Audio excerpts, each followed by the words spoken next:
can't address all of them, although we are trying to synthesize them so we cover as many topics as possible. So the four themes that we're going to be focusing on, that is when we get to the Q&A, is U.S. foreign policy, rogue states and terrorism, the media, and Israel-Palestine conflict. This is not to say this is the only thing we'll cover. We're just trying to sort of organize things so we will be left with themes. The student questions will be asked by students who volunteered and helped us in this process, and I'm going to introduce them right now and their majors. Least our guests think we have only political scientists here. Nathan Addy, starting at the end, is a junior in mathematics. Sean Braun is a junior in cognitive science. Did I say your name right? Byrne, sorry. Henry Oren is a senior in history and German. Monica Morell is a senior in environmental economics and policy and in geography. Desiree Hernandez is a senior in legal studies. And Wes Duncan is a junior in political science. I have been reading a lot about Professor Chomsky, and I know he likes clear, brief introductions, so I'm going to try to do that today. And I want to, before I do that, I want to read a quote from him, which is in his new book. I believe it's called The Essence of Power, The Essential Chomsky. And this was in response to a question at a community meeting of sorts. You think I was invited here because people know me as a linguist. Okay, if that was the reason, then it was a bad mistake. But there are plenty of other linguists around, and they aren't getting invited to places like this. So I don't really think that can be the reason.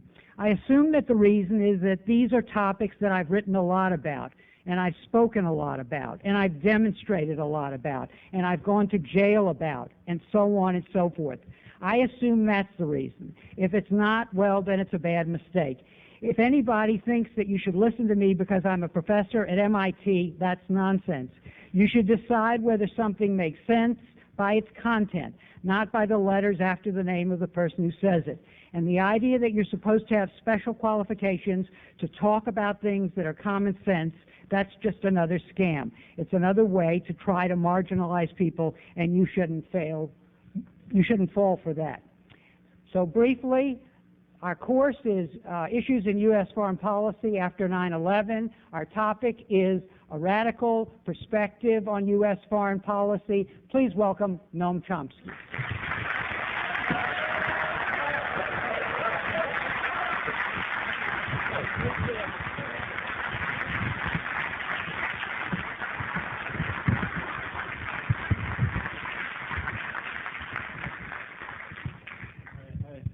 MIT for almost. Okay, now for the. How's that? Yeah, it just preempted me. I was going to say that I have been at MIT for almost 50 years, and one thing I learned is what's known as the iron law of technology. It never works. So therefore, the public address system is likely not to work. But amazingly, if you go to a historian, they know how to deal with it. Well, Harry suggested I start by saying a few things and then just opening up to comments. So I'll talk for a few minutes. Just to qualify, this is not going to be a radical critique of anything. I doubt if I'll cite anything to the left of Foreign Affairs or the Wall Street Journal, or declassified documents, or maybe the Vatican. But nothing to the left of that. So it's not a radical critique. It's just a sort of common sense discussion.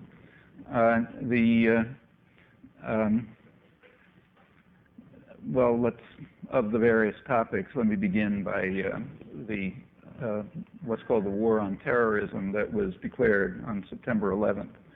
Well, the first thing that elementary common sense and minimal familiarity with the world should tell you is that that can't be a correct description.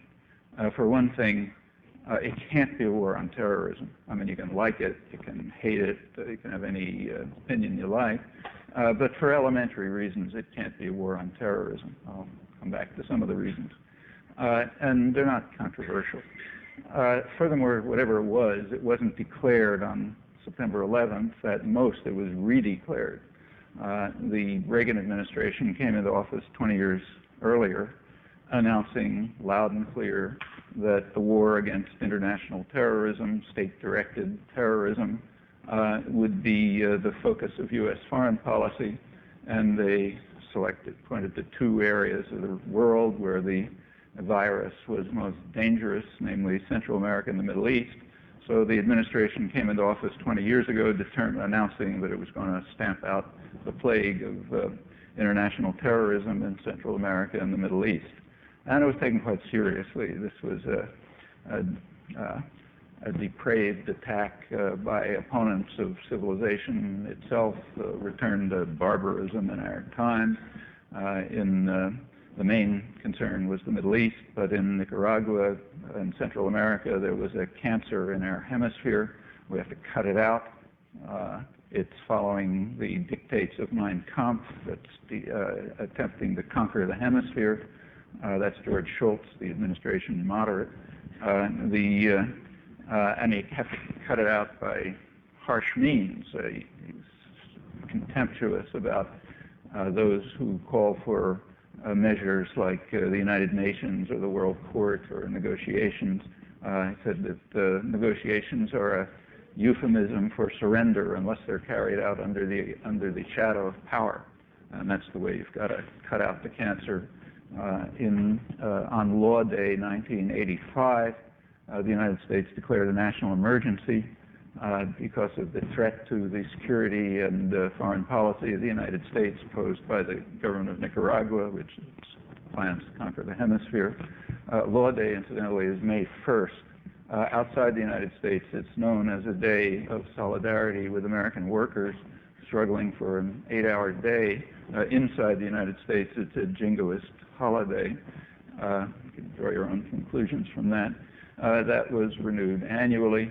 But the main concern was the Middle East, terrible concern. And that concern was shared by the world. So, for example, Associated Press every year has a poll of editors where they pick the top story of the year. And in 1985, they picked the Middle East terrorism as the main topic of the year for 1985. The world agreed there were strong international resolutions denouncing international terrorism. The United Nations passed a very strong resolution in 1987 agreeing with the Reaganites that international terrorism is the plague of the modern age, calling on all states to cooperate to stamp out the plague and so on.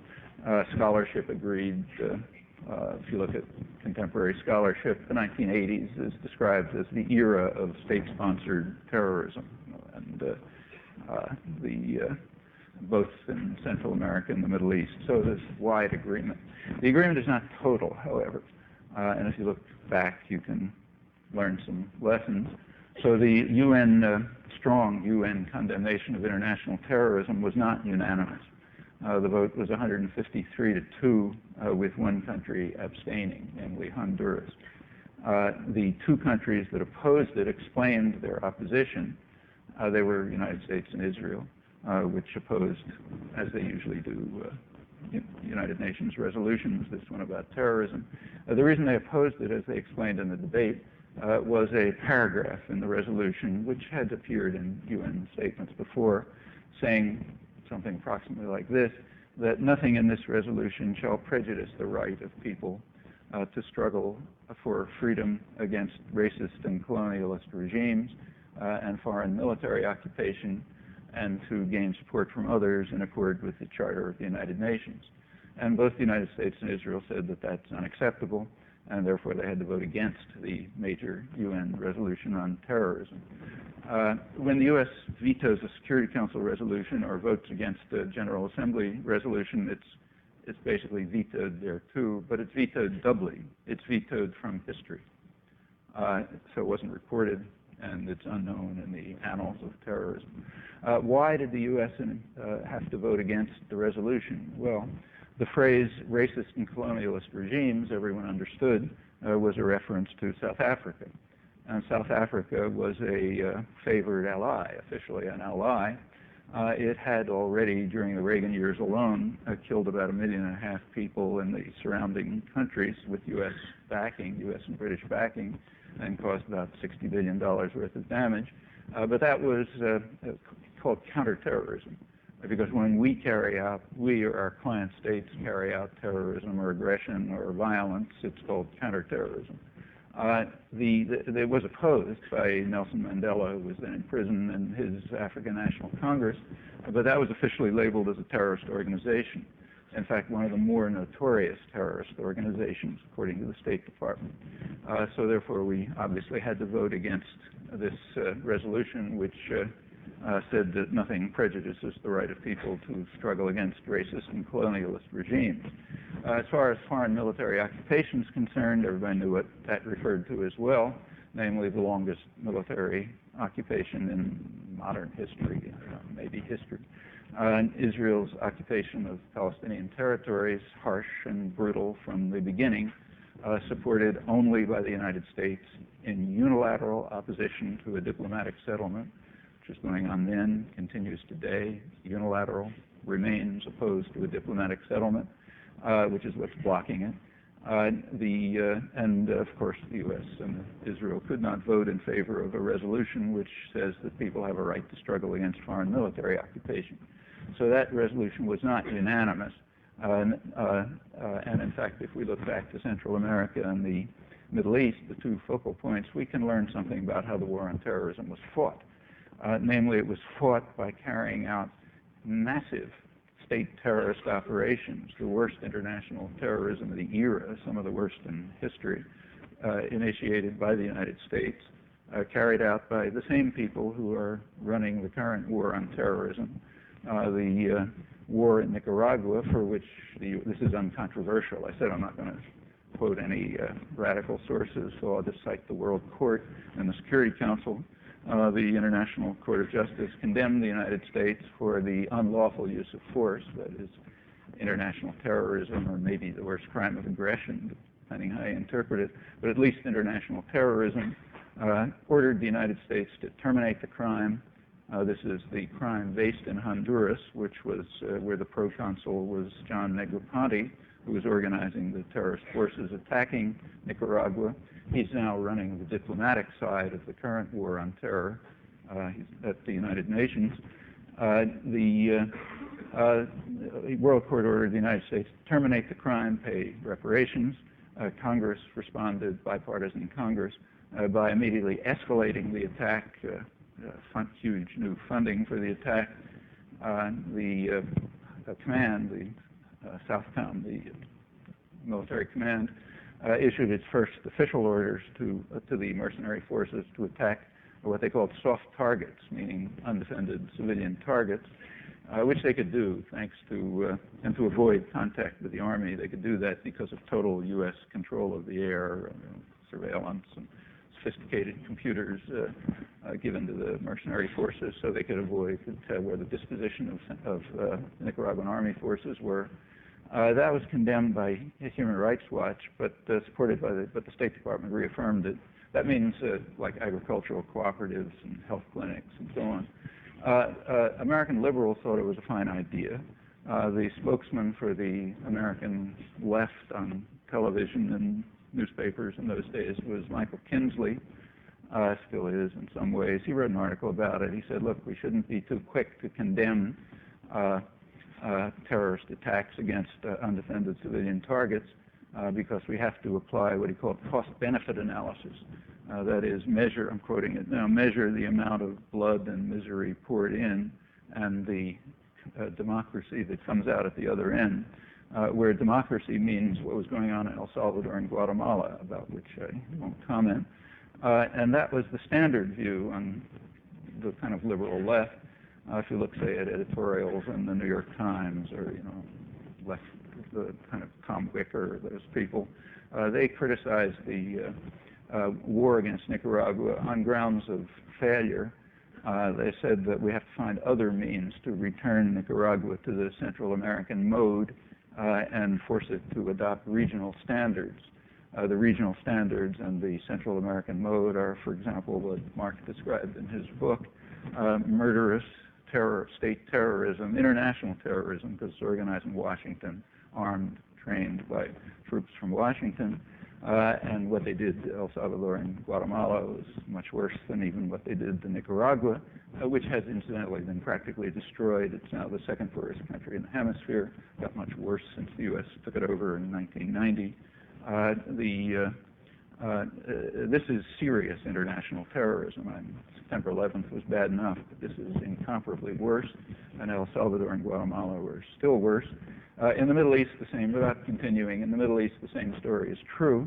There was plenty of international terrorism. So just to keep to the 1 year, which was the peak, 1985, there were three major competitors for the prize of leading international terrorist crime in the Middle East in that year.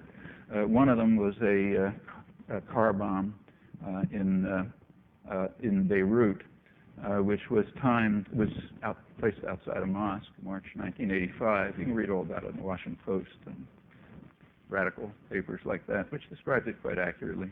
It was a car bomb placed outside a mosque, timed to go off when people were leaving prayers so as to maximize the number of civilian casualties. Killed 80 people, mostly women and girls. There was a big bomb, so it blew up the street. Babies died in their beds and so on, wounded about 250 people. The target was a Muslim cleric who escaped, but they got 80 killed, 250 wounded. It was organized by the CIA, personally approved by the head of the CIA, with the aid of British intelligence and Saudi funding. So that's one prime example of Middle East terrorism in 1985. A second candidate, which is maybe worse, is what Shimon Peres was then Prime Minister of Israel, what he and his forces called the Iron Fist operations. This was in occupied southern Lebanon, occupied in violation of a Security Council directive to in 1978 to leave immediately, but the U.S. authorized it, so it's all right. They were fighting against what the command called terrorist villagers, carrying out atrocities with calculated brutality and destructiveness that hadn't been seen in the region, according to Western diplomats. And the terrorist villagers were interrogated, massacred, many of them kidnapped and taken to Israel. And nobody knows the numbers killed, dozens, hundreds. People don't count our atrocities. This is all U.S. atrocities, incidentally. Israel does nothing without U.S. approval or even and funding and military aid. So when you hear, for example, about Israeli helicopters carrying out assassinations in the West Bank, you should read U.S. helicopters flown by Israeli pilots, sent to Israel in the perfectly conscious knowledge that that's what they're going to be used for. Just to give you one illustration, Israel doesn't make helicopters or F-16s. Just to give you one example, when this current intifada broke out, September 29th, 2000, the next day, 2 days later, October 1st, Israel started using U.S. helicopters, attack helicopters, for attacking civilian targets, apartment complexes, that kind of thing, killing and wounding dozens of people. The U.S. did respond. Clinton responded on October 3rd after 2 days of these attacks. There was no Palestinian fire at the time. Kids were throwing stones in occupied territories, incidentally. Clinton responded by making the biggest deal in a decade to send new military helicopters to Israel. This is the day after these attacks I've described. Also, parts for recently sent Apache helicopters, the most advanced in the arsenal, attack helicopters. The press helped out, and this is a terrific way of enhancing atrocities, of course. The press helped by refusing to publish it.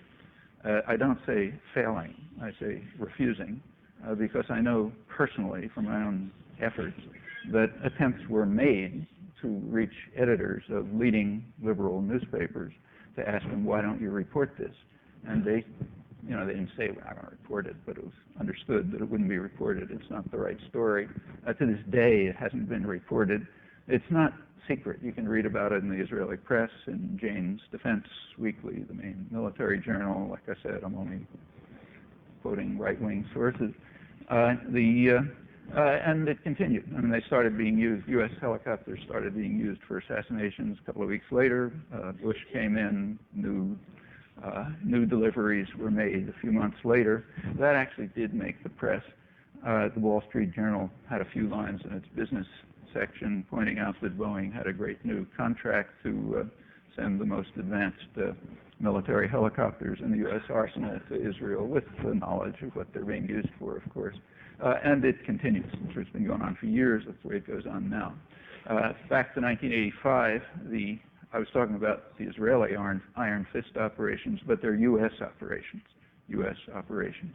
That's the second main competitor for the prize of worst terrorist operation. The only other competitor is the Israeli attack on Tunis. Shimon Peres, known as the Dove, sent the Air Force. It's actually U.S. planes again, but they're called the Israeli Air Force. Sent the Israeli Air Force based in Israel, the U.S. Air Force based in Israel, to attack Tunis. Tunis was selected because it was completely defenseless. It had nothing to do with anything that was going on. They bombed Tunis, killed 75 people, smart bombs, tore people to shreds, very graphically described by very well-known mainstream Israeli correspondents who visited and described it in the Hebrew press in Israel. The U.S. cooperated by failing. The Sixth Fleet, of course, knew that they were going, but it refused to inform U.S. ally Tunisia that the planes were on their way. George Shultz, the administration moderate again, reacted by immediately telephoning the Israeli prime minister to tell him that foreign minister, that Paris was prime minister, phoned the foreign minister to inform him that the United States had considerable sympathy for this action. He then backed off from overt support for this massive act of international terrorism when the Security Council voted against it, condemned it as an act of armed aggression. The U.S. abstained from that, and Schultz backed off from his open support for it. Well, there isn't any other act of international terrorism in 1985 that comes close to any of these, even close. These are far in the lead in the main year of when the main story of the year was Mideast international terrorism. The Reagan special envoy to the Middle East, who's in charge of all this stuff, is Donald Rumsfeld, who's now running the military side of the current war on terrorism. So the military side is being run by one of the leading international terrorists of the 1980s, and the diplomatic side by another of the leading international terrorists of the 1980s.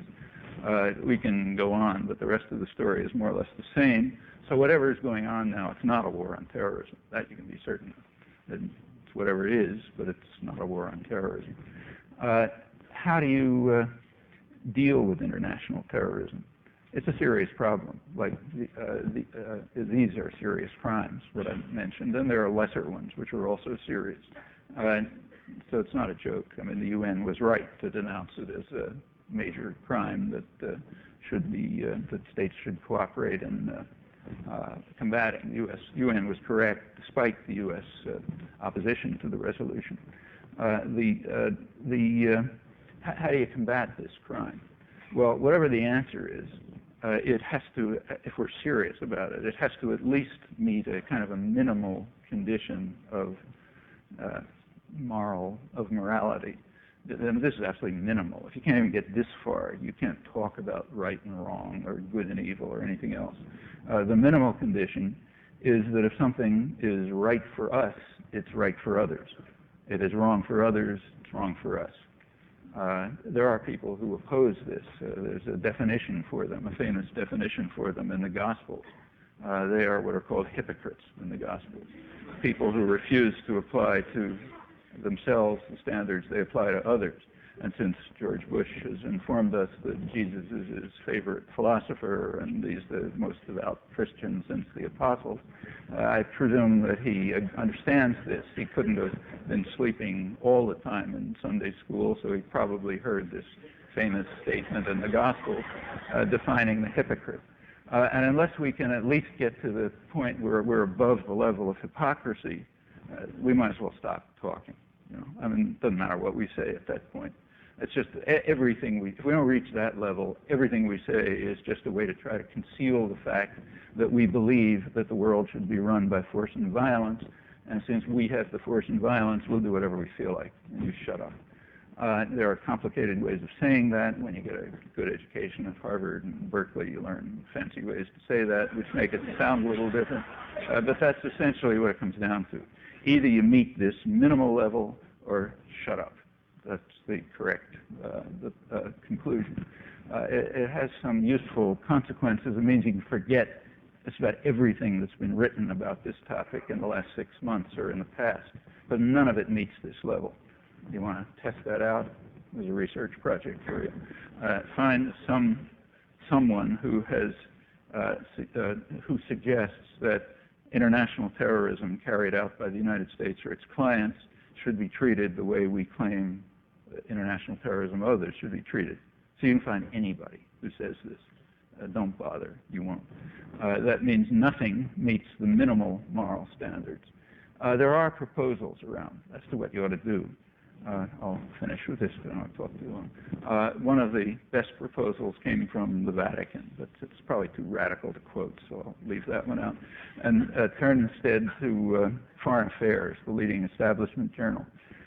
In the current issue, or maybe by now it's the last issue, there's an article by the preeminent Anglo-American military historian, Michael Howard. He's got all the right credentials. I mean, he thinks the British Empire was the best thing since, peanut butter, and the American Empire is even better. It's wonderful, does also great things. So he's got perfect credentials, and he is the preeminent military historian, Regius professor at Oxford, professor at Yale, everything right. The article in Foreign Affairs actually is a repetition of a talk that he gave in late October, which is reported in the British press. I've quoted it from there. He says, in the case of a serious crime against humanity like September 11th, which is a serious crime. I mean, it doesn't compare it with the ones I mentioned, but it's a very serious crime.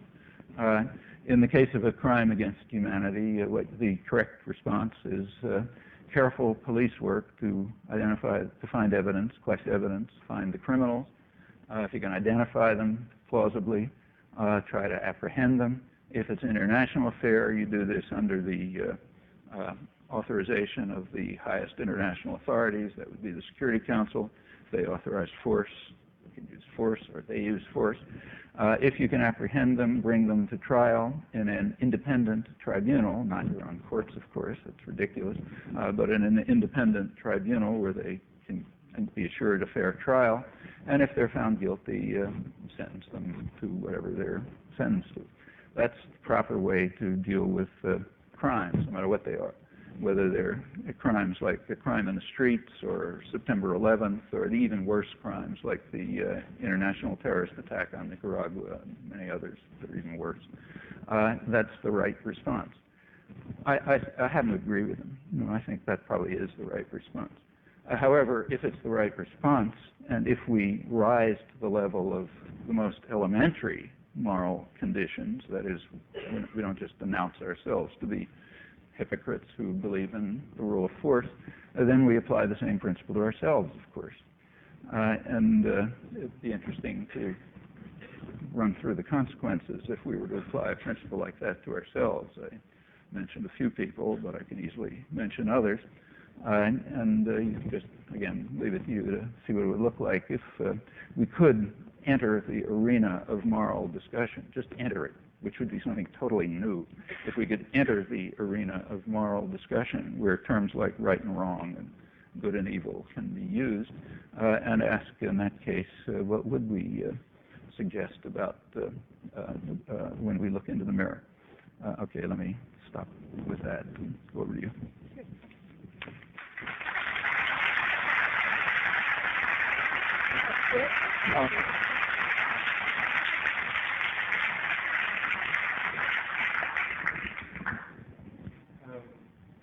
It'll go on in a minute. Okay. Let's see.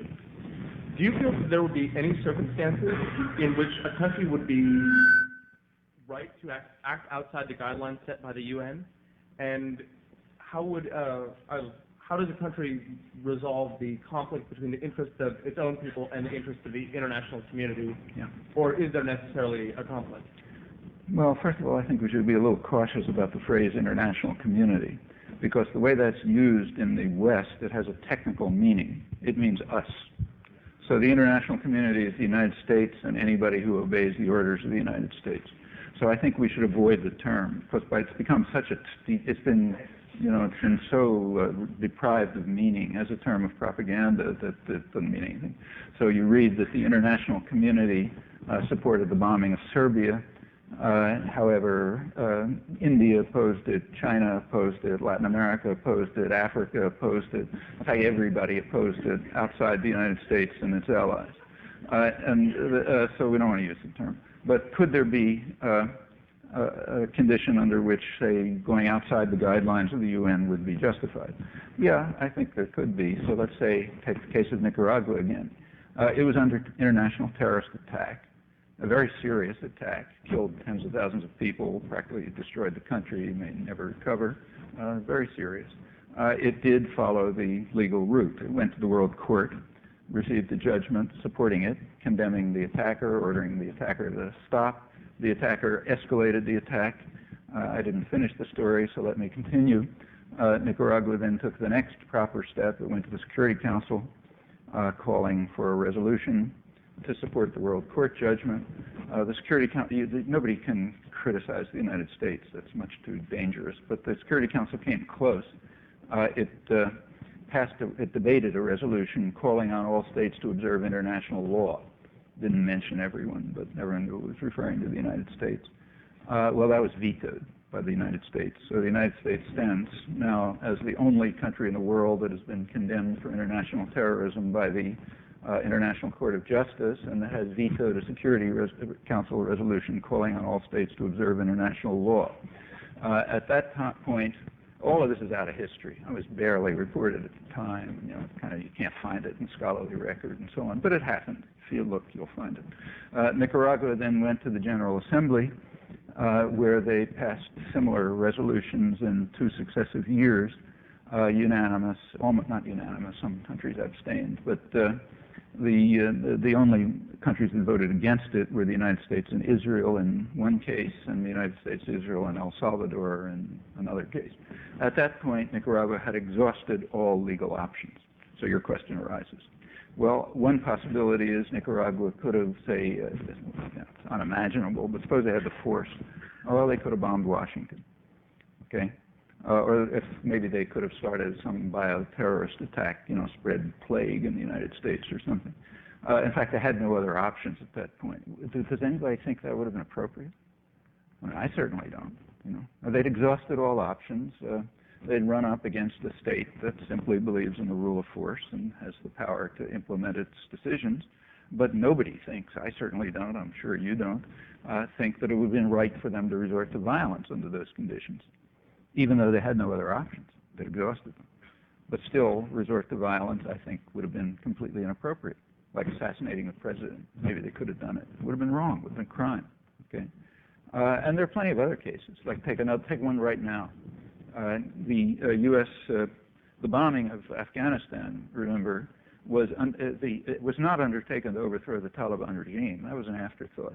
The bombing was undertaken, and it was very explicit. You sort of read George Bush's statements after a week of bombing.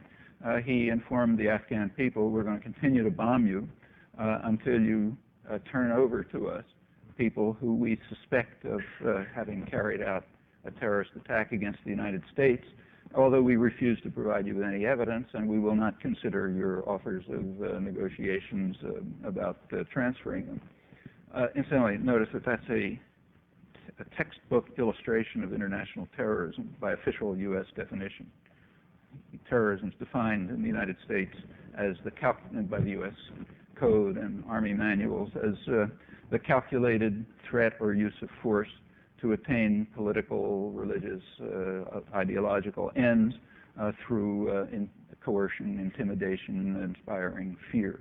Well, this couldn't be a more clear illustration of international terrorism than the official U.S. position.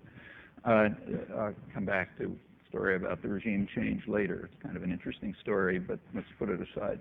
It was an afterthought a couple of weeks later. We don't know whether the Taliban would have turned over the people the U.S. suspected. The U.S. didn't provide evidence. No country in the world would hand somebody over without evidence, of course. The U.S. simply said, look, we'll bomb you until you turn them over. And the kind of unanimous opinion of the self-defined international community, namely us and our friends, was that, yeah, that's right. In fact, obviously right, just. So if that's right for us, it's right for others. So, for example, take another case that was alive right at the same moment. On September 30th, right in the middle of all of this, last September 30th, Haiti renewed its request for extradition of a major criminal whose guilt is not in doubt. He's already been sentenced in absentia for his leading role in the murder of maybe 4,000 or 5,000 people in Haiti in the 1990s under the military regime, which incidentally the U.S. was supporting, both Bush #1 and Clinton. You can come back to that if you like. There was a military regime in which thousands of people were killed, maybe 4,000 to 5,000, mostly by paramilitary forces, which is the usual way of farming out atrocities. The head of the paramilitary forces is a gentleman known as Emmanuel Constant. He's been sentenced in absentia for his crimes in Haiti, and there's no particular doubt about his crimes. Haiti has been asking the United States to extradite him for some years. They renewed that request on September 30th. The United States didn't refuse. The United States simply ignores such requests. Doesn't even bother. Haiti doesn't even deserve a response. So the request was not refused. It was just ignored. The press cooperated in the usual way by not reporting it. So it's kind of out of history again, but it's a fact. All right, so what's the right response for Haiti after the United States refuses to extradite? Incidentally, everybody knows why the U.S. doesn't want to extradite him. He had connections with the CIA. And if he's extradited and sentenced in Haiti, he'll probably spill the beans, and say how the United States was not only supporting the military junta by trade and by illegally sending oil and so on and so forth, but also by direct military participation, maybe in organizing the atrocity. So he's not going to be extradited, that's for sure. Well, how should Haiti respond in that case? Notice a much more extreme case than Osama bin Laden. I mean, it's true, these are only maybe 4,000 black people, and maybe that doesn't count. But assuming, again, that we enter the domain of moral judgment, it counts. So it's a more serious case. And how should Haiti respond? Well, should they respond by bombing Washington, by bioterrorism? Well, again, nobody thinks so. But again, back to the same point. It's wrong for them, it's wrong for us. So are there such cases? Sure, and they're right in front of us. There are cases right in front of our eyes where the situation you describe arises. It's not hypothetical. It's quite real. It doesn't count because we're the guilty party. And when we're the guilty party, it can't be discussed. That's kind of a principle. But if we can avoid that, then yes, there are very real cases of the kind you mentioned, and that's a dilemma. If a country cannot pursue legal means to to protect itself or to pursue justice, it really has no recourse. Those problems wouldn't arise for the United States, of course. They arise in the case of weak countries. The United States would have no problems if it decided to pursue the legal course. None. In fact, the world would applaud outside the international community. Okay, so when even with these countries that you stated have no more legal recourse, and that you still feel that violence isn't justified. I think so. Yeah, and I side with you on that. Yeah. In what cases then is a country justified in using violence or military means? Well, I think the foundation of international law is the UN Charter. I don't think it's perfect. Nothing's perfect, but it's a pretty good document, I think. And I think the conditions that it specifies are pretty reasonable. So the authorization of violence is permitted under the UN Charter under exactly two conditions. One, if it's ordered by the Security Council. Now, let me just say, the Security Council might very well authorize violence, which I think is wrong. Okay, like I'm not saying I'd agree with their judgment, but anyway, it's a condition which is not implausible. The second condition is in, that's Article 51, in self-defense against armed attack until the Security Council is notified. Okay, so if, say, somebody, like if Cuba attacks the United States and tries to conquer it, and until the United States is able to reach the Security Council, it's allowed to use violence and self-defense. Okay, that's the second case. There are no other cases. And I think that's pretty reasonable.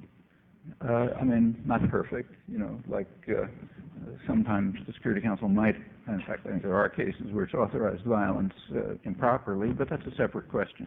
The conditions seem to me about as good as you can reach in an imperfect world. The Security Council is anything but a perfect instrument.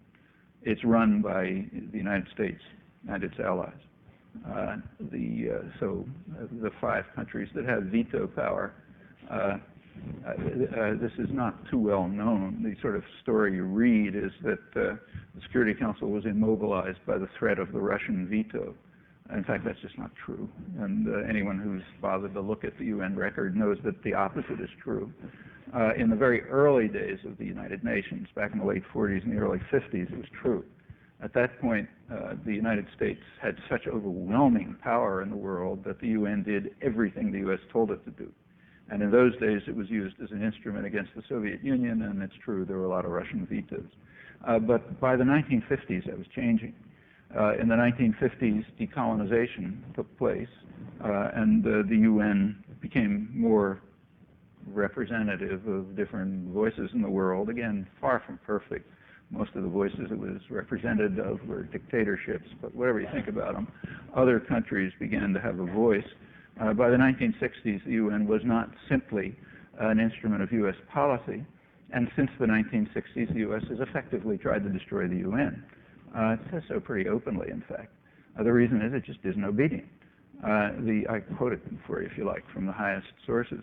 And since that time, since the 1960s, the U.S. is overwhelmingly in the lead in vetoing Security Council resolutions on every imaginable topic. Britain is second. France is a distant third. Russia's fourth, and China, I think, had 1 veto. So it's basically an instrument that can function if the U.S. and its attack dog might be the right phrase, Britain. It's not an independent country any longer. If the United States and its attack dog agree, then it can function, otherwise not. So it's not a perfect instrument, but it's an imperfect world, and an imperfect, use the best instruments that are around. This is it. So yeah, I think there are those conditions. And as a follow-up, how far does having multilateral backing make actions more justified or more moral? I mean, not justified not moral. People. There's a difference between justified and moral. I mean, justified in a kind of a technical, legal sense. If you have endorsement of the Security Council, yes, it's justified in a legal sense. It may be completely immoral. That's a separate question, which you have to judge in some terms. Yeah, I mean, it almost never happens. Almost every use of force there is opposed by the great majority of the population. So I mentioned the war in Serbia. Almost all the world opposed that. Almost nobody in the United States knew that because the opinion of the world is not reported in the United States. So in order to find it out, you have to read dissident literature or do your own investigation or something. Exactly the same is true of the Gulf War. The Gulf War was opposed by almost all the world. And they were scared. They were, so for example, I think probably the feeling of the third world was expressed pretty well by the Cardinal of Sao Paulo, leading Latin American a church figure, who said, he said the rich support the United States, the poor of the world oppose the use of force, and that's almost everybody, of course. And then he said, who will they attack next and on what pretext? Okay, well, that was the voice of most of the world you can discover. So that wasn't supported. I mean, obviously, the U.S. war in Vietnam wasn't supported. It's worth thinking about right now, this month. This happens to be the 40th anniversary. March 2002 is the 40th anniversary of the public announcement by the Kennedy administration, public announcement, that the U.S. Air Force was bombing South Vietnam. It had already started, but in March 1962 it was publicly announced that U.S. planes and pilots were bombing South Vietnam. Kennedy also authorized napalm at the time, initiated the use of chemical weapons to destroy crops and livestock with huge consequences. Started rounding up, at that time, hundreds of thousands, ended up being millions of people, driving them into concentration camps called strategic hamlets, where they would be surrounded by barbed wire and protected from the enemy, who the United States knew they were supporting. We know that perfectly well from internal documents. This is 40 years ago. Did the world support that? Well, you know, you can be sure the world didn't support it. In fact, almost everybody was opposed to it. South Vietnam was the main target of the U.S. attack right through the war. That's not well known here because there was no protest, none, including Berkeley. This happened without protest. Back in those days, it was considered perfectly legitimate for a U.S. president to bomb another country and use chemical warfare to destroy food and do whatever he wanted. But the country's changed a lot since then. No U.S. president could do that now. It's become more civilized, in large part as a result of the activism of the 60s and things that followed. But it happened, and this is the 40th anniversary. Did the world approve? Certainly the world disapproved, very strongly. I actually had a private conversation with the Secretary General of the UN about it once. But I can tell you about that if you like. But certainly the world opposed it, but they knew they couldn't talk about it. It never came up at the United Nations. There was never any discussion of the U.S. war against South Vietnam, which is what it was. The rest was kind of a sideshow. It was mainly a war against South Vietnam. It never came up, though the world was strongly opposed. And it didn't come up for a very simple reason. Everybody understood that if that came up at the United Nations, that's the end of the United Nations. The U.S. would simply wipe it out. So the issue never arose. The Russian invasion of Afghanistan came up and was rightly condemned, but not the U.S. attack against South Vietnam. Take a look at the record. It was never discussed. So there are things that just can't be discussed, and that has to do with morality rather than justification. But the general point is right, I think. Okay, the next topic is rogue states and terrorism. Now, I think bringing this back to September 11th, if September 11th demonstrated one thing, to me, it's that terrorist organizations and rogue states are a destructive force in the world. They are dangerous, and there were a lot of questions about how the United States, as a powerful state, should proceed, morally speaking. Even if we accept that, and I think we have to, that the United States and its allies are not, so to speak, without sin, do their resources, does their power obligate them to respond in certain ways for the good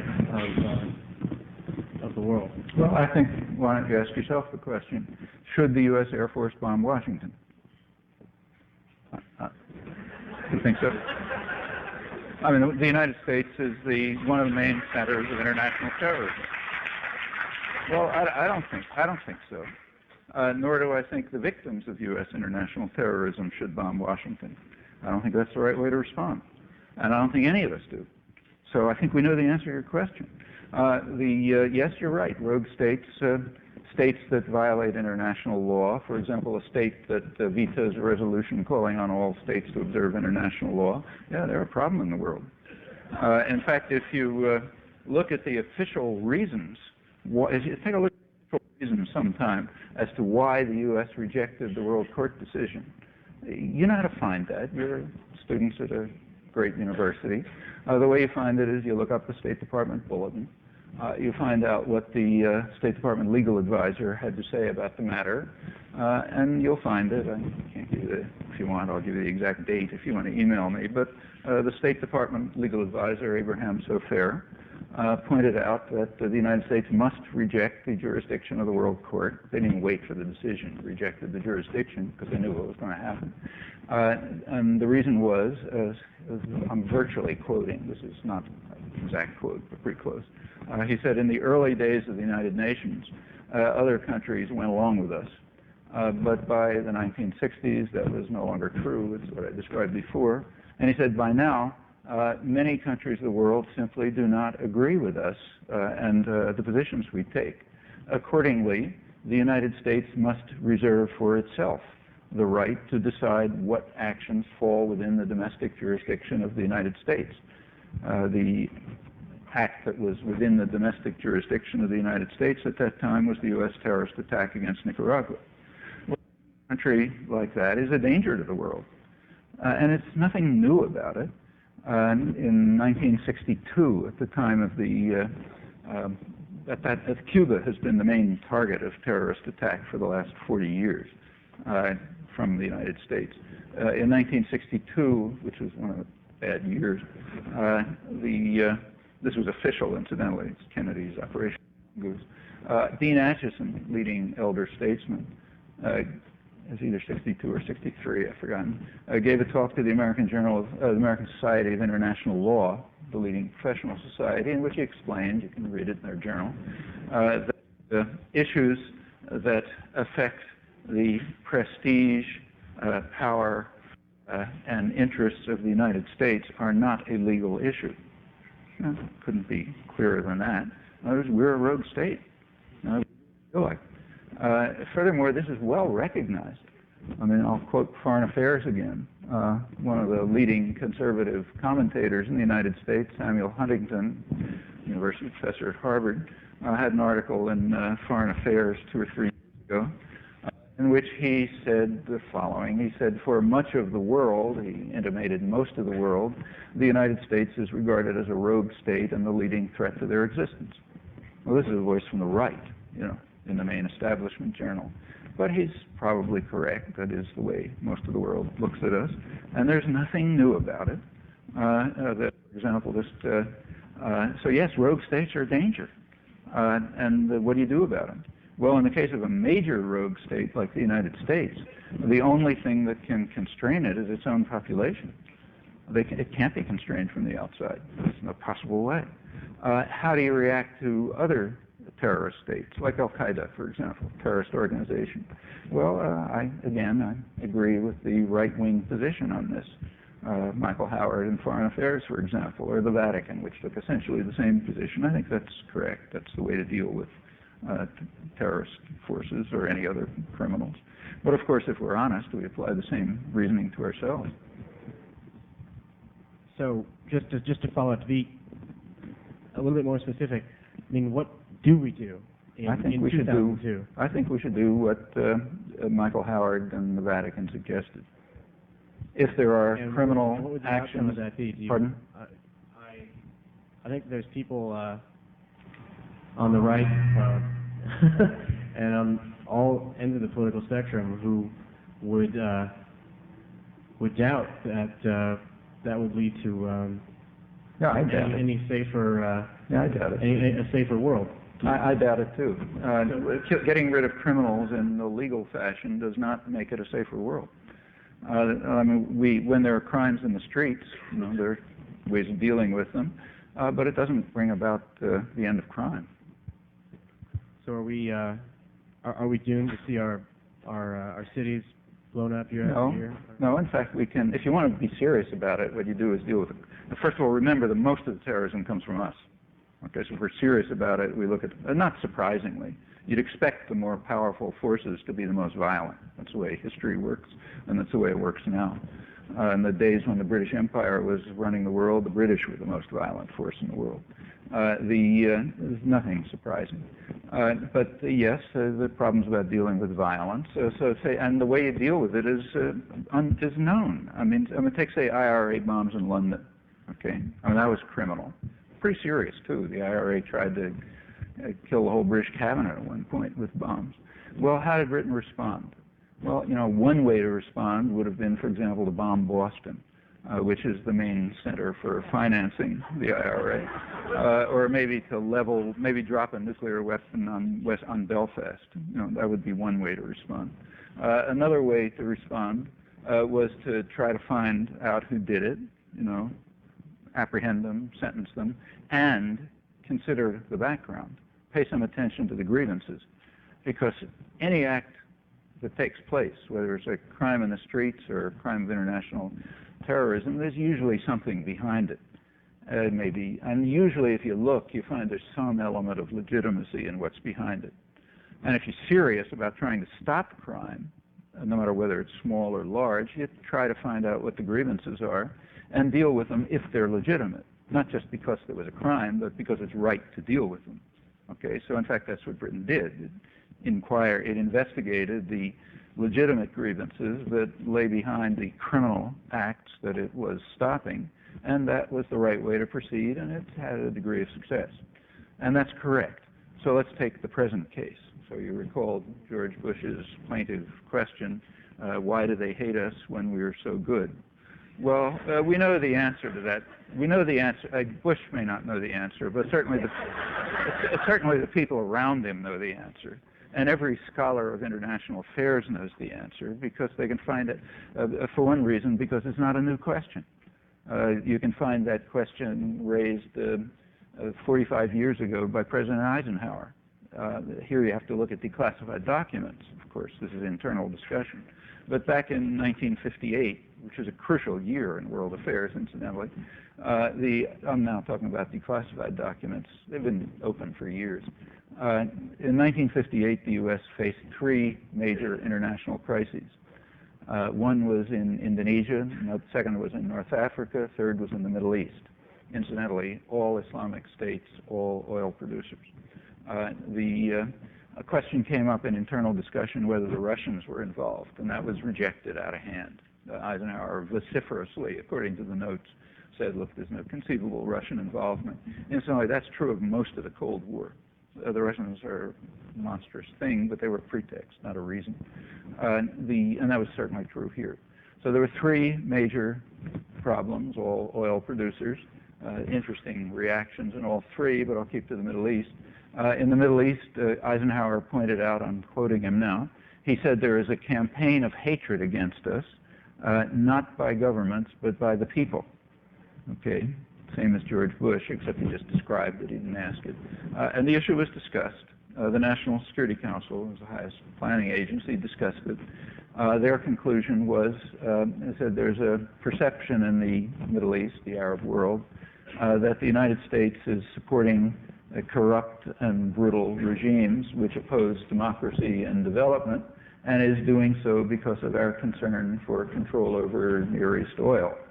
And they said it's difficult to counter this perception because it's accurate. Furthermore, they said it's not only accurate, but it should be accurate. That's what we should be doing.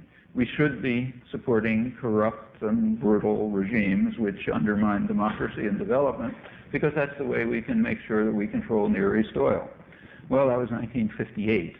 Okay, that's why there's a campaign of hatred against us by the people, not the government. The governments are client regimes, so they're part of the game. The same question was asked by the Wall Street Journal, to their credit. It's one of the few newspapers that immediately after September 11th began to inquire into why do they hate us. Most people wouldn't touch it. On the left, if anybody dared to raise this question, supposedly left-wing commentators went berserk and said you're justifying terrorism. But the Wall Street Journal, which is a more serious source, did actually investigate it, and they investigated not everybody, but they carried out serious investigations. I think the first was on September 14th of what they called moneyed Muslims, rich people in the Arab world, kind of people they're interested in, like bankers and directors of multinational corporations, lawyers, that kind of thing. They ask them, why? What's the problem? Why are you so opposed to the United States? None of this fancy business about globalization and clash of civilizations and so on. That's all concocted by intellectuals to try to suppress what they know perfectly well, namely the answer of the National Security Council in 1958. And certainly these guys didn't object to that. They were in the middle of the whole U.S. system, of multinational corporations and so on. They're the local agents of it. So why are they opposed to the United States? Well, they gave the same answers as the National Security Council discovered in 1958. Because the U.S. supports corrupt and brutal regimes which undermine democracy and prevent development, and does so because it's pursuing its own interest, as distinct from 1958, they added some immediate reasons. The U.S. support for the Israeli military occupation, 35th year, solution blocked by unilateral intervention, as everyone knows outside the United States, and right up till the present. And they know it's harsh and brutal. And the second reason they gave was because of the U.S. sanctions against Iraq, which they know perfectly well are devastating the population, but helping Saddam Hussein, strengthening him. And they know perfectly well, George Bush and Tony Blair tell you very eloquently that we have to attack Saddam Hussein's terrible criminal. He even used chemical weapons against his own people, the ultimate crime. How can we let him survive? The only thing that they forget to say is that he did so with the full support of Daddy George, which continued long after the atrocities, and with support of Britain, because they didn't give a damn about the atrocities.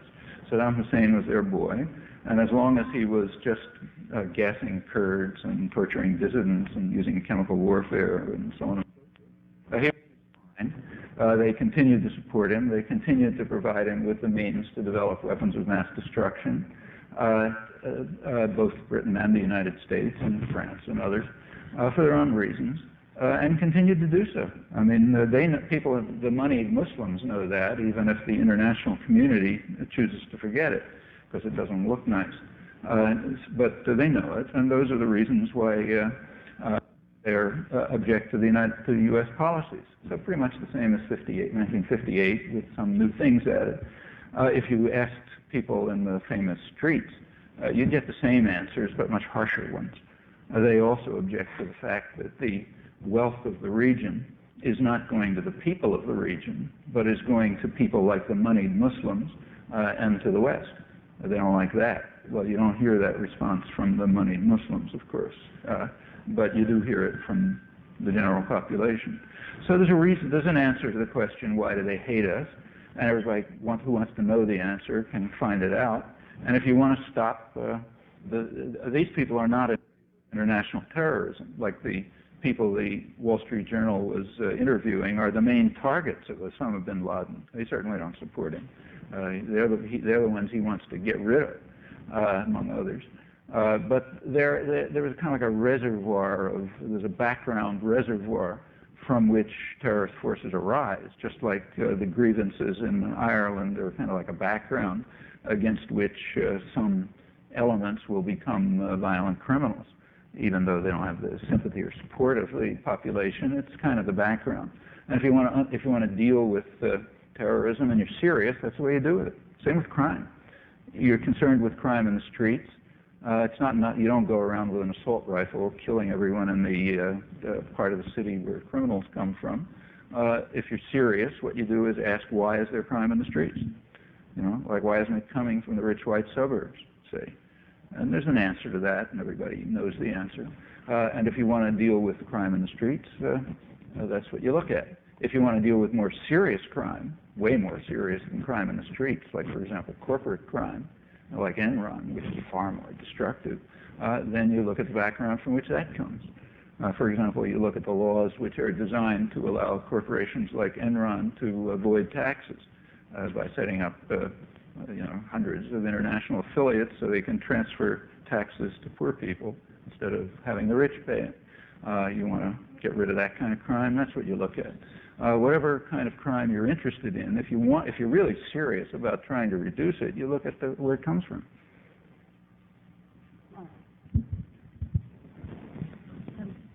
Since this evening, is this on? Since this evening, we've been discussing terror and terrorism. We, as a geographer, we also study that the word territory is also derived from the word terror. And I assure you I'm not going to ask a linguistic question. Because I won't know the answer to it. But so my question is regarding the media. And what are some of the obstructive forces that prevent the ideal role of the media after 9/11 with this word terrorism? And according to your answer to that question, how can the U.S. media align itself while congruently and accurately reaching the identities of all cultural backgrounds in the U.S., both educational backgrounds, socioeconomic, and ethnic? Well, instead of trying to comment on the media, which would be, take a 3-hour discussion and you'd need details and data, I don't like to just make criticisms. Let me just suggest a thought experiment to you, and you carry it out. Let's imagine, say, a Martian journalist. Okay, I'm told that Martians by convention are male, so I'll call him he. So let's say there's a Martian journalist who got his degree from Harvard and went to Berkeley School of Journalism and believed everything he was taught, believed all the high ideals, learned them all perfectly. Let's imagine what that journalist would do if he were describing what happened since September 11th. Okay, according to all the principles that everyone's taught they're supposed to follow, moral, factual, everything else. Well, the first thing he would have done, I think, is say what I said at the beginning. Say whatever's going on, it's not a war against terror. That's for obvious reasons, for example, the ones I mentioned. Secondly, he would say, well, look, if the discussion of the last 6 months is even worth, if it even enters the domain of moral discussion, it would have to avoid the charge of hypocrisy as it's defined in the Gospels. You have to say that. Okay, at that point, his research inquiry into U.S. journalism would be over. Go back to Mars, because there's nothing to discuss. There is nothing that meets these minimal conditions. What he would be describing, I think, is what I said. For example, he would, starting with 9/11, let's forget about anything that happened in the past. Starting with September 11th, he would say, well, okay, there was a major terrorist atrocity on September 11th. It was followed immediately by another major terrorist atrocity, namely the U.S. reaction to it, when George Bush announced that to the Afghans, we'll bomb you until you hand over people we suspect of terrorism. That's just international terrorism, textbook example. Then it became even more extreme a couple of weeks later when U.S.-British war aims changed. As an afterthought, after 3 weeks of bombing, the U.S. and Britain decided that they ought to overthrow the Taliban. That's the first mention of that. And they announced to the people of Afghanistan, we're going to keep bombing you until you change your leadership. All of this is on the front page of the New York Times, incidentally. I'm not going to any radical sources. Okay, that's all international terrorism by the U.S. definition. And the second two cases, they're even worse than September 11th. Remember that the U.S. attack against Afghanistan was undertaken on the assumption, explicit assumption, which was not challenged, that it would probably put hundreds of thousands, if not millions of people over the edge of possible starvation. And that may be correct. Since it's our crime, nobody investigates it, but from all the evidence we have, it may turn out to be correct. So it's whether it turns out to be correct or not is basically irrelevant. You want to judge an action, you judge it on the basis of anticipated consequences. It's elementary again. So the anticipated consequences were that it would place maybe 1 million or 2 million people at risk of starvation and death. So it's pretty serious. But it is a textbook case of international terrorism. So those would be the Martian headlines. Then you can ask yourself, well, how close does that approximate to the coverage? The next thing they would do is point out that the people running it, like Rumsfeld and Negroponte, happen to be major terrorists, and that, for example, right now, if we were on Mars right now, the headlines would say, the United States, as you probably know, is asking Turkey to take over the international force for Afghanistan. Well, the headlines in Mars would say the United States is asking one of the leading terrorist states of the 1990s to take over the war on terror in Afghanistan. And that's international terrorism. I happen to have just come back from there, so it's fresh in my mind. I was in the southeast Turkey a couple of weeks ago. That happens to be the scene of some of the worst atrocities and ethnic cleansing of the 1990s. International terrorism, because it was done with U.S. arms, which went in an increasing flow under Clinton as atrocities escalated, not trivial. A couple of million refugees, maybe 50,000 people killed, a couple of thousand towns and villages destroyed, people living huddled around the cities where they've been driven in miserable hovels, terrific repression. I mean, while I was there, I actually went there for a political trial, but while I was there, the reporter was indicted because his radio station played a Kurdish song. Students were being indicted because they were submitting petitions to be allowed to take elective courses in their own language. I mean, all of this is much worse than anything that was charged to Milosevic in the case of Kosovo, much worse, orders of magnitude. And it's all done by the United States, so it's international terrorism. Horrible atrocities you can read about on Human Rights Watch reports. You cannot read about them in the New York Times, because they didn't report it. Since it's Western atrocity, U.S. atrocities, you don't report it. But it happened. So now the United States is calling on, the United States, which ran the atrocities, is calling on its agent, the Turkish army, of some of the major atrocities of the 90s to supervise the war on terrorism in Afghanistan. Well, that would be the headline in Mars. Is it a headline in the United States? Okay, well, the difference between the way it would be on Mars, where they follow the rules they were taught at Harvard and Berkeley, and the United States, where it works a different way, that difference answers your question. We can then ask for the reasons. And in my opinion, it has something to do with the media, but it's much broader than the media, because it's true of the intellectual culture generally, like it's true of scholarship, or whatever the pressures may be in the media, corporate ownership, advertising, and so on. They don't work for scholarship. They don't work for journals of opinion, which are about the same. So basically, they don't.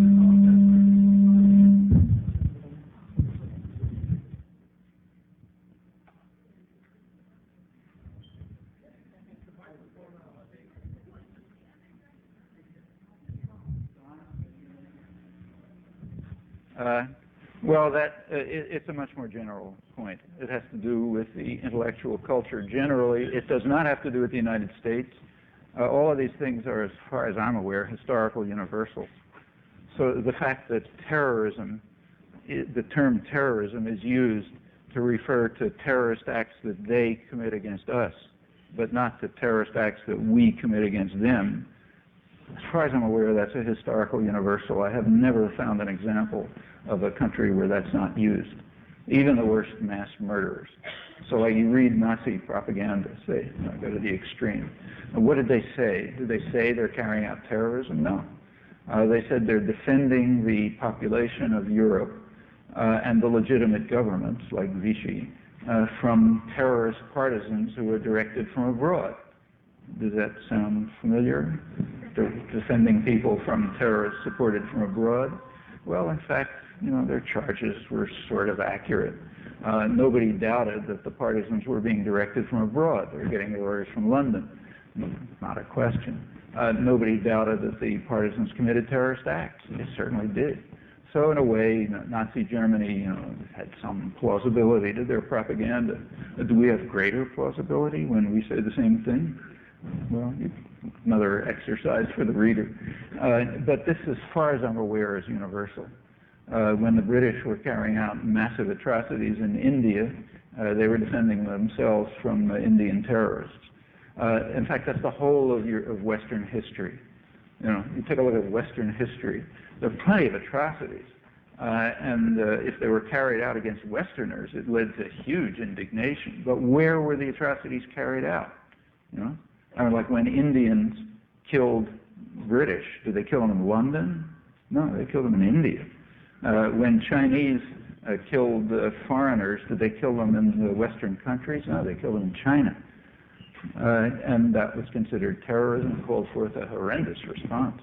You know, I'm sure if we had records from Attila the Hun, we'd probably find the same thing. As far as I'm aware, these are universals. But it's true of the United States. If we want it to be true, okay, it's our choice. But we should at least have the honesty to face what we're doing. I mean, that should be minimal.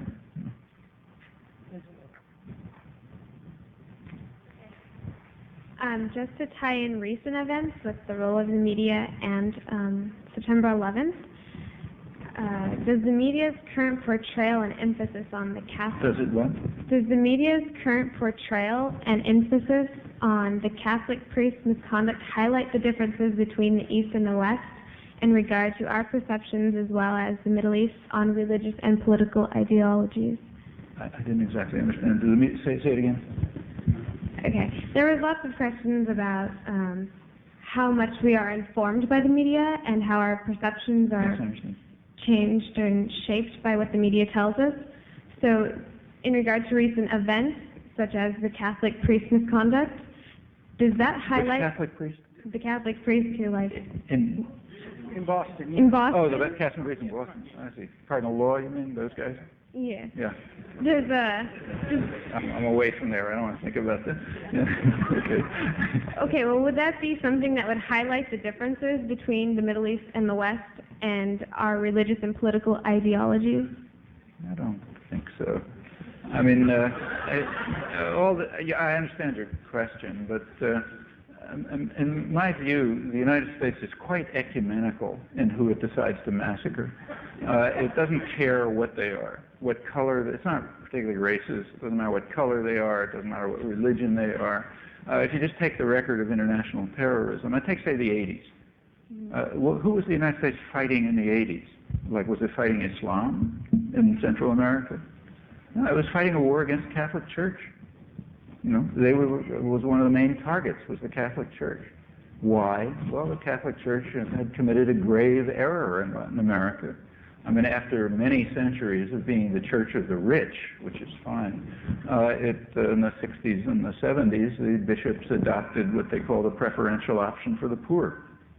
The alarm bells went off. You know, priests and nuns started organizing base communities, you know, study groups of peasants where they actually read the Gospels, not just sort of memorized them while they were asleep, but read them and tried to figure out what they mean, and sometimes that led to cooperatives or efforts to, you know, improve their lives or whatever. And that's, the U.S. simply launched a terrorist war to destroy it. I mean, in the 1980s, remember what happened. You know, it opened with the murder of an archbishop, ended with the murder of 6 leading Jesuit intellectuals by basically the same hands, you know, not the same people, but by forces backed, armed, trained by the United States, plenty in between, you know, priests, nuns, lay workers, of course, tens of thousands of peasants and other people who are usually the main victims, but the church was a major target. Is it called a clash of civilizations, you know, the U.S. against the Catholic Church? No, I mean, it didn't seem to be a good name for it, so that wasn't invented. But you know, if it was somebody else, it didn't really matter what they were. They were doing the wrong thing. It doesn't matter what their religion or color or anything else is. As far as what's going on in the Catholic Church in Boston and other areas, you know, that's a problem internal to the church. You know what you're talking about. But I don't see, unless I'm missing something, I don't really see the relevance. I mean, there's a lot of talk about the U.S. and Islam now, but that's all beside the point. I mean, was there a war of clash of civilizations in 1958? You know, when the 3 major concerns of the United States happened to be Islamic states, in fact, oil producers. No, it wasn't a clash of civilizations. It was the same problem as Latin America. The problem was the same as the church that was undertaking the preferential option for the poor. I mean, these are questions about how you rule the world and control its resources and make sure its population is obedient and so on. Are the media presenting it accurately? Well, of course not, but then you can hardly blame them. Scholarship isn't either. I mean, for example, a book was just published by Yale University Press of a bunch of leading Yale professors, distinguished professors, called, I think, The Age of Terror. You read it. Are you going to find anything about these topics? Don't bother. You won't find a thing. None of the things that I've just mentioned will appear because scholars know you don't talk about those things. One of the participants, Paul Kennedy, a well-known historian, just wrote a major review in the New York Times of a book by Bernard Lewis, which says, yeah, the big problem in the Islamic world because they got a bad culture. They just kind of like never entered the modern world and they feel bad about it and so on and so forth. Yeah, well, you know, like Nazi propaganda, there's some element of truth to that, but a few things are overlooked. For example, the things that Eisenhower was talking about in the National Security Council in 1958. And if you're historians, you look back a little further. For example, you look back, for example, to 1820, when Egypt was beginning to undertake an industrial revolution, about the same time that the United States did, with comparable prospects, incidentally. Egypt was a rich agricultural society. It had its own cotton, didn't have to import slaves.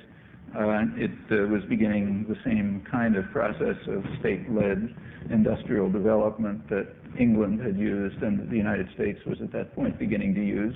However, Britain instantly, with France's assistance, stepped in to stop it. And Lord Palmerston and other leading figures explained why.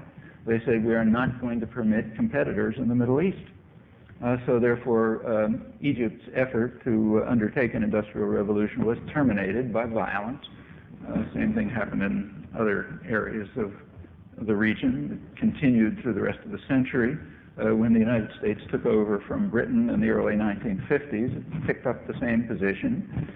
Egypt was permitted to carry out what was called I forget the exact term that was used, complementary development, that's the term. It was allowed to pursue complementary development like Latin America, but not competitive development. In other words, if they wanted to produce steel, let's say, they could produce the cheap kind of steel that we don't care about, but not competitive development. The U.S. used its control over food and other, just plain force, in fact, to prevent independent development.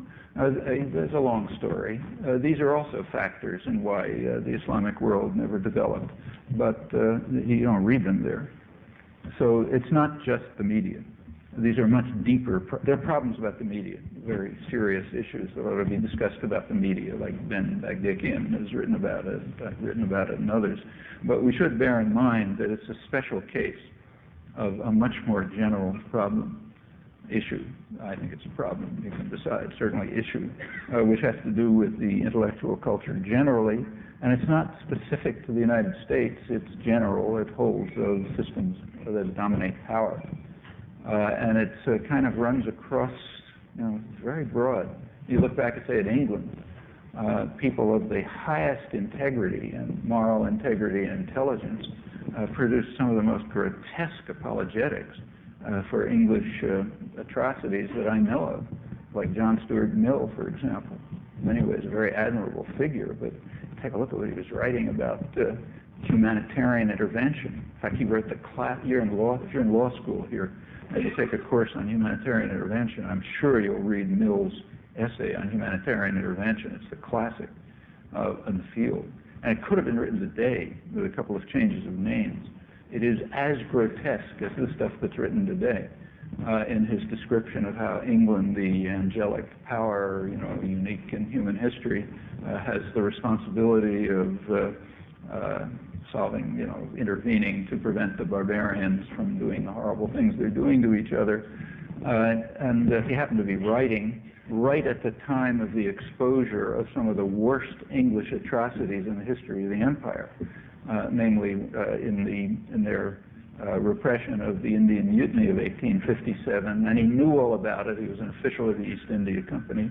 It was such a big issue in England that Parliament was dissolved. He knew all about it, but he described how the angelic power unique in human history must carry out the humanitarian intervention of the kind it did in India. You know, kind of stuff you read today. I mean, you couldn't find a figure in Western intellectual history who has a higher level of moral integrity and intelligence. It'd be pretty hard. It's a real disease. You know, it's a very deep disease of intellectual culture. It's not just a matter of the media in the United States. The last topic of the evening is that of Israel and Palestine, and many of the student questions weighing on the minds of many is whether or not there's a viable solution for peace between the Israelis and Palestinians. If you could, please sketch out a solution in your opinion. Well, I can refer you to stuff I've been writing for 35 years. If it is like a two-state, I think there's a simple solution. There are a couple of there's short-term solutions and longer-term solutions. The shortest-term solution, you know, if you want to reduce the level of violence, let's say that's number one because it's horrifying. There's an easy way to do it, and everybody knows what it is. The most effective way to reduce the level of violence would be to send international monitors. It's not perfect, but it has an effect. Having independent international monitors, say from the European Union, that does have an effect on dampening violence. And in fact, that would be a good, very preliminary step. Well, it can't be taken because when it comes up at the United Nations, the U.S. vetoes it. So on December 15th, once again, the U.S. vetoed a European Union resolution calling for a reduction of violence, for introduction of international monitors to observe and try to limit violence, and for implementation of the U.S. Mitchell Plan. The U.S. vetoed it, so therefore it's vetoed from history. It was barely reported, but it happened. Again, it went to the General Assembly, which endorsed the same proposal, U.S. against it, so it's gone. So that's a very short-term proposal. Suppose you look a little bit further to, say, a diplomatic settlement. Well, there's been a possible diplomatic settlement, again, not huge long-term, but for the immediate middle term, on the table for 25 years.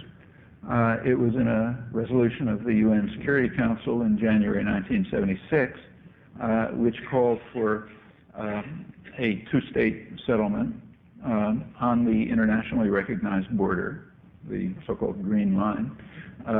It incorporated all the wording of UN 242, the basic document, which recognizes the right of every state in the region to exist in peace and security with recognized borders and so on and so forth. Incorporated all of that stuff. It was supported by the entire world, almost. Europe supported it, Russia supported it, Latin America, Africa, all the Arab states supported it.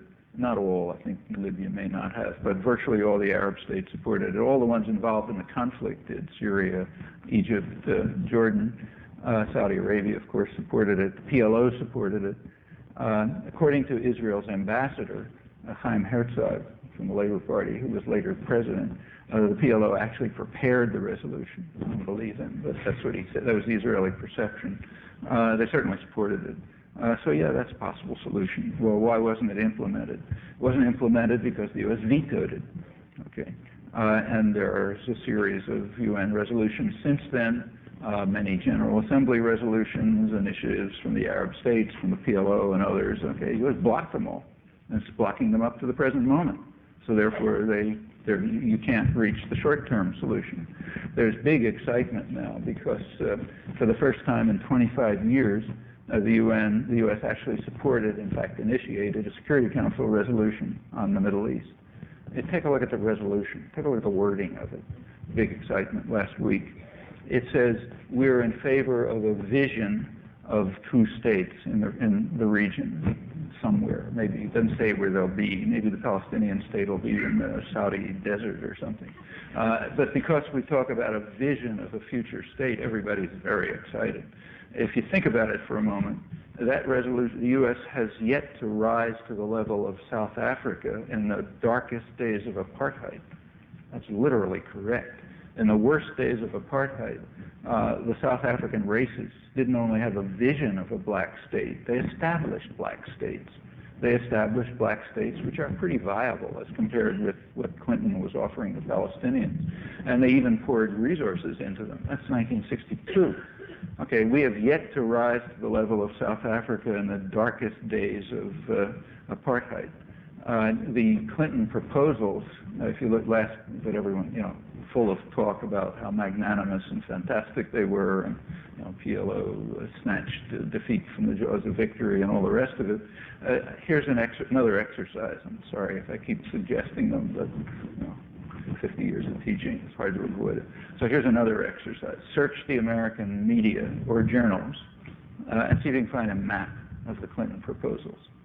And the first question that anybody would ask is, okay, what's the proposal? Okay, so you look for the map. Well, you won't find a map, not in the United States. If you look in the Israeli press, you can find maps. With the Arab press, you can find maps. If you look at the scholarly literature, not major scholarship, but the main studies of this, like Foundation for Middle East Peace, which does careful studies, yeah, you can find maps. The British press, you can find maps. Not here.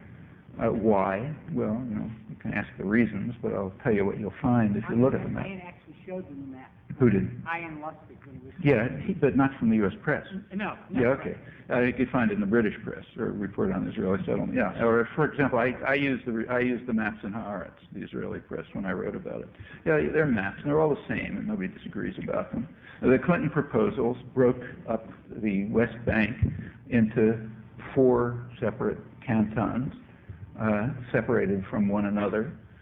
One is a little area of East Jerusalem, which is the center of Palestinian life, but is separated from the West Bank. There's an Israeli salient that goes to the east of Jerusalem that partitions the West Bank. There's another one in the north which partitions the northern salient, so you get 4 cantons separated from whatever happens to Gaza.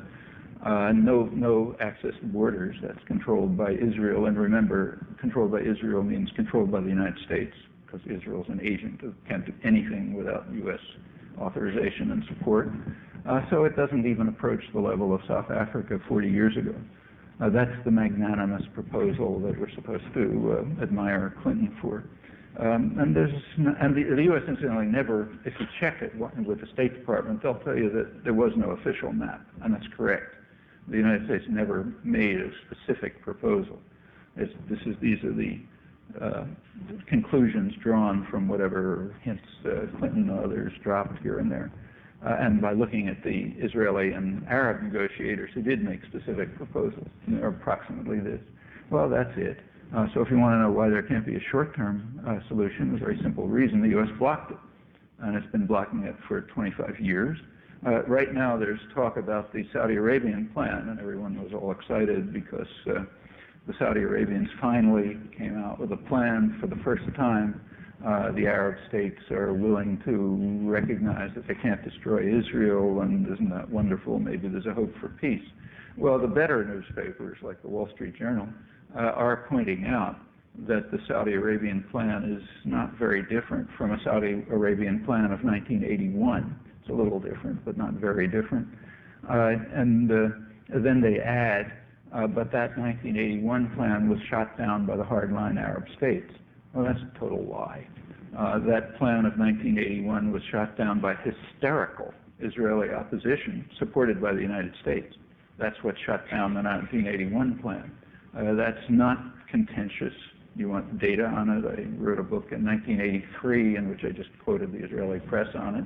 That was perfectly straightforward. That included people like Shimon Peres, the Dove, who said that the plan would mean the liquidation of Israel.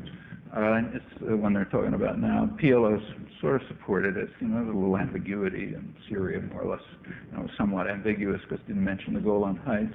But there was ambivalence on the part of the Arab states, but it was shot down by Israel and the United States. And in fact, it wasn't very different from the 1976 plan, which everyone supported, except that the United States vetoed it. This was going on right through the 1980s. This current plan, the current Saudi Arabian plan was announced with a lot of pride by Thomas Friedman, who claims to have initiated it, and a lot of self-congratulation about how important he is. You know, he's changing the diplomacy of the Middle East. One thing you can't criticize him about is lack of self-importance, I should say. But what was Thomas Friedman was actually the correspondent in Israel in the 1980s. And what was he doing then? Well, I'll tell you what he was doing. When he raised the Hebrew press. When the Hebrew press would have a big headline saying, Arafat says, let's negotiate, Paris says no, you know, Thomas Friedman, 2 days later, would write an article in the New York Times lamenting the fact that the Israeli peace movement, like Paris, has no Arab partner because all the Arabs want to do is destroy Israel. This is going on for year after year. You want documentation? It's in print. I'm happy to give it to you. That's what he was doing for those years. His job was to reverse the facts and pretend that Israel was meaning the U.S. was pursuing peace while the Arabs and the PLO were objecting to it. I mean, there's plenty of criticisms you can make about the PLO. In fact, in my view, the worst leadership of any national liberation movement in the modern period, and I've been saying that for 30 years too, but this you can't accuse them of. They were, like the Arab states, right in the middle of the international consensus on a peaceful settlement, which was being blocked by Israel and the United States, helped out by the U.S. press, which refuses to report anything, and in fact reports the opposite. Actually, that's not entirely true, because if you look back at January 1976, at the New York Times, they did report the facts, just like they reported the Beirut bombing that I talked about. It's just that after that it was forgotten and suppressed, because it's not the right story. So yes, there's a middle-term solution, which could be implemented if the U.S. would permit it. In my view, it's not a good solution. Anybody who knows that region knows that drawing a line through it just doesn't make any sense. There is no way to draw a line through that region into two states that makes any sense at all. And the best thing, in my view, I mean, like I said, I'm pretty conservative about this. I believed this when I was 12 years old back in 1940, and I still believe it, is some kind of federal binational solution which will integrate the two regions insofar as integration becomes possible through mutual accommodation. I think that's better for all of them, but that's a longer term thing. So yeah, there are solutions from how to reduce violence up to thinking about the long term with an intermediate step of probably two states, and the reason that prevents it is you and me. Okay? We don't have to look very far. We have, can we take one or two Sure. questions from the audience? Let's, very brief. You yeah. pick. There is a microphone here. Yeah, I have a microphone here. I'll take you back to the Israeli-Palestinian conflict. Lately, the Egyptian President Hosni Mubarak said in an interview, and it was broadcast on the Israeli television, and he has warned Israel against considering the mass eviction of Palestinians. But at the same time, an opinion poll published in Israel this week showed 46% of respondents back transferring Palestinians out of the West Bank and Gaza Strip as an acceptable option to the Palestinian-Israeli conflict. Of course, they use the term transfer instead of expulsion because it includes the idea pronounced by the ultra-nationalist Israeli that many Palestinians would quit the territories anyway. So my question, if this happens, what do you think? Well, I hate to say that, but it's true. The Arab client regimes and the U.S. would do about it, taking into consideration that nothing has been done up till now. Thank you. Well, the Arab, you could hear the question. Well, the point, which is correct, is that the president of Egypt recently, just a couple days ago, warned, I forget who he warned, the United States maybe, or somebody, Israel, against a plan to expel the Palestinian population from the occupied territories. The term that's used for that is transfer, because the theory is they're going to leave voluntarily. It's like the native people who used to live around here, say before you people, they just kind of decided to kill themselves voluntarily. So it wasn't extermination. So the term that's used is transfer. But it's an old one. It goes back to the origins of the colonization movement a century ago. And it's always been a long-term goal. Incidentally, it's not the right wing. It's across the board. So after 1967, scholarship and the media, of course, scrupulously avoid this. But we happen to have a detailed record of internal cabinet meetings in Israel from 1967 to 1977. It's been available since 1985 when it was published in Hebrew. But it's there. I've written about it, and anybody can read it if they want. And that's the crucial period. So you want to know what's going on, you read that, which is why nobody ever looks at it, I guess. But what it says, if you look at it, you find that across the board, that was the position. This was a period when the labor government was running the country, the doves, the ones we call the doves. Moshe Dayan, who among the Israeli leadership was maybe the most sympathetic to the Palestinians. He was. He grew up with them. He understood their problems and so on and so forth. He was very sympathetic. In the whole spectrum, you won't find anybody more. Certainly not here. His internal advice was, let us, back around 1970, let us treat them like dogs, and those who want to leave will leave, and we'll see where that ends up. So treat them like dogs. And that's the U.S.-Israeli stand since then. And they have been treating them like dogs. It's quite awful to see. It's not the right wing. It happens to be the right wing. They're the ones who talk about it openly, but quietly, everybody talks about it. The second point was that in a poll published last week, 46% of the population in Israel thought this was a good solution. So what would the Arab states and the U.S. do about it? Well, as far as the Arab states, they'll do they're basically U.S. clients. They're sort of caught. They have to be somewhat responsive to public opinion or they get overthrown. They don't want a revolution. On the other hand, if there is a revolution, they'll just go to London, where their money is and their lives are and so on, or to New York.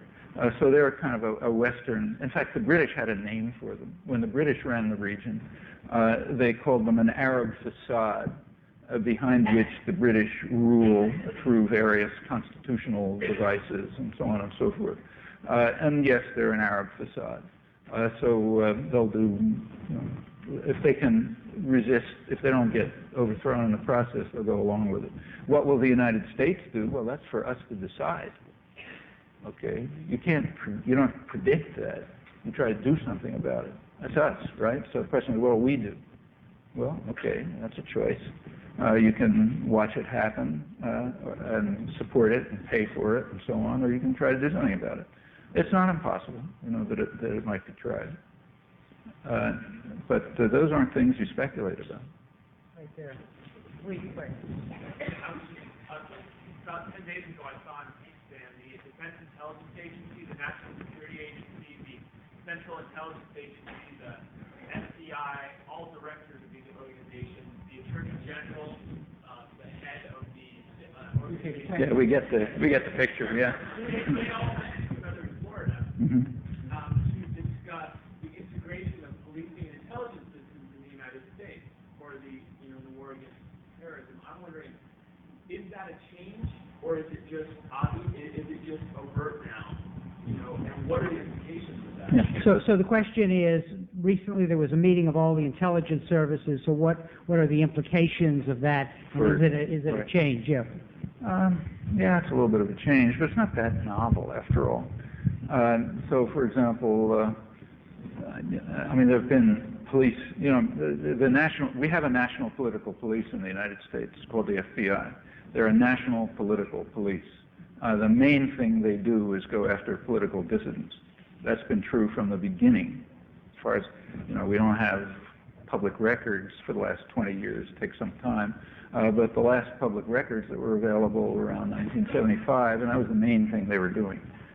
Car thefts are sort of down below, and chasing the mafia is way below. That's much too dangerous to get involved in. So the main thing they do is controlling political dissidents. And there have been big programs, not just the Reds, they were initiated, the FBI, in the First World War by Woodrow Wilson. to implement what was called the Red Scare, basically crush political dissidents. It was pretty effective. From the biggest FBI program that we know of was from about 1958 to 1975, when at least in theory it was terminated, the courts ordered it terminated. That was COINTELPRO, the counterintelligence program, which was a major program of the National Political Police, initially, which went through 4 administrations, very serious. It's bipartisan. It was initially aimed at the Communist Party. It quickly extended to the Puerto Rican independence movement, went on and on. By the mid-60s, it was against about everybody. The New Left, all the black movements, the women's movement, the anti-war movement, anything you can think of. And it was very serious. It went up to the level of political assassination, Gestapo-style assassination. I don't use the term loosely.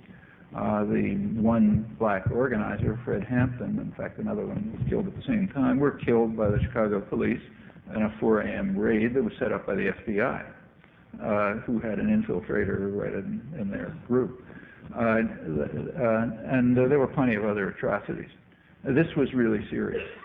It went on. It barely made the press. It happened that it tells you quite a bit about the intellectual culture again. This was exposed at the same time that Watergate was exposed, almost at the same time, within months. In comparison, Watergate was a Tea Party. I mean, it's nothing. It was minor shenanigans. But Watergate was considered, to destroy the foundations of the Republic. The press was greatly applauded for its courage in exposing Watergate. I mean, in comparison, it was nothing. This was really serious, and there's almost nothing about this. And the reason is very simple. Watergate was some silly, pointless shenanigans that nobody knows anything about, that had no purpose as far as we know, directed against half of the power system in the United States. And you don't play around with people with power. You want to do that, they'll crush you. This was directed against poor people or activists, and you want to do anything, you can do anything you want to them, doesn't matter. But that was a major program. We don't know if it was terminated. We only know that it was ordered terminated in 1975. I was one of the targets of COINTELPRO, I discovered, but it doesn't matter. And whether it goes on, I suppose it continues. There is an effort since September 11th to try to intensify state repression. Again, that's not just true of the United States, it's true worldwide.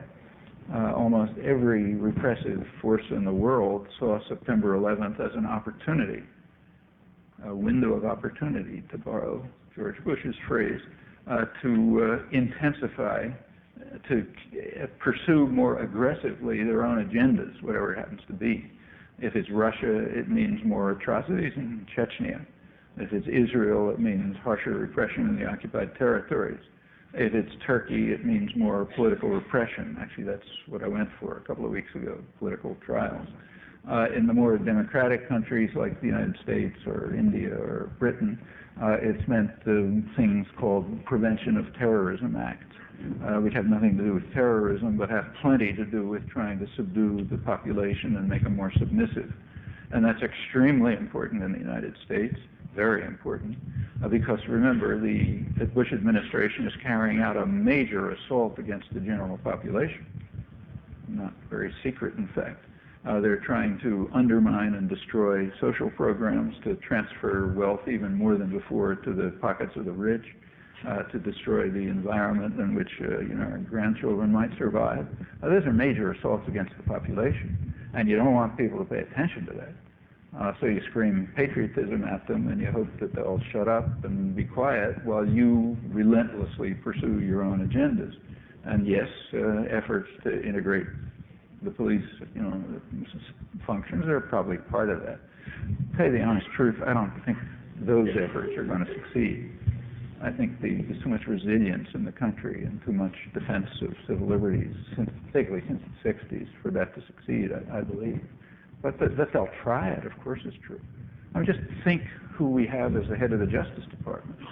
I mean, it isn't much talked about here, but it's an object of not only ridicule, but fear in much of the rest of the world. I mean, even in England, you know.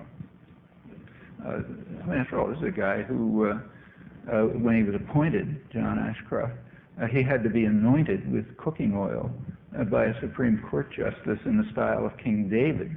You know. He calls the employees have to come for prayer sessions in the morning. And now it turns out that he's a songwriter and a singer, so the employees have to come in the morning to sing patriotic songs that he's written, like the Eagle Soars, you know, something or other. And he put, sheets or something over the statues in the Justice Department because they, you know, too nude or something. I don't know. But anyways, you know, when a major country has a certified lunatic as the head of the Justice Department, that's a serious problem. And it's kind of kept quiet here, you know. But my own feeling is that a lot of the leaks that are coming from the government now, there are interesting leaks that are coming. Like the nuclear review and stuff. My suspicion is that those are coming from sectors inside the government who are frightened by the characters who are around Bush, who are very scary characters. And there's no doubt that the rest of the world is frightened. So yes, one of the things they would like to do is to try to make the population more submissive. I mean, that's, in my opinion, that's the main thing that all this axis of evil talk is about. I think it's mainly directed against the U.S. population. Frighten them. You know, why are U.S. troops running around Bafalon Island now, off the Philippines?